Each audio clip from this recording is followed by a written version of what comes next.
গতকাল রাতে আমাদের রূপগঞ্জ থানার একটি অভিযানিক টিম নিয়মিত মামলার আসামি গ্রেপ্তার সহ বিভিন্ন পেন্ডিং মামলাগুলোর যে ওয়ারেন্টভুক্ত আসামি যারা আছে এবং পাশাপাশি মাদকদ্রব্য উদ্ধার সহ বিভিন্ন অবৈধ অস্ত্র এ সংক্রান্ত একটি উদ্ধার অভিযানে বের হয়।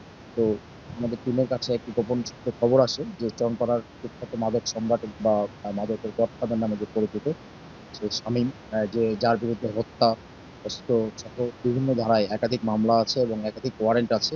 সে একটি জায়গায় চনপাড়ায় একটি জায়গায় অবস্থান করছে। তো আমাদের টিম এই গোপন সংবাদের ভিত্তিতে খবর পেয়ে তাকে গ্রেপ্তার করার জন্য যায় এবং একটি পর্যায়ে তাকে গ্রেপ্তার করতে সক্ষমও হয়। তো পরবর্তীতে ওখানকার স্থানীয় কিছু লোকজন তারা মব সৃষ্টি করে প্রকৃত মাদক ব্যবসায়ীকে পুলিশের কাছ থেকে ছিনিয়ে নেওয়ার চেষ্টা করে। পুলিশ বিষয়টি প্রতিহত করে। পরবর্তীতে আম বাত ব্যথা, প্যারালাইসিস কিংবা আর্থ্রাইটিস, আধুনিক ফিজিওথেরাপি ও পুনর্বাসন চিকিৎসায় নির্ভরযোগ্য নাম ডিপিআরসি। পরবর্তীতে আমরা অতিরিক্ত ফোর্স নিয়ে আসি। অতিরিক্ত ফোর্সটাই আমাদের পুলিশ সুপার মহোদয়ের কাছে অতিরিক্ত ফোর্স আসার পরে আমরা ওই এলাকায় একটি ব্যাপক আকারে মাদক বিরোধী অভিযান পরিচালনা করি এবং উক্ত অভিযানের প্রেক্ষিতে আমরা বেশ কয়েকজন মানে ১২ ১২ থেকে ১৩ জন ব্যক্তিকে আমরা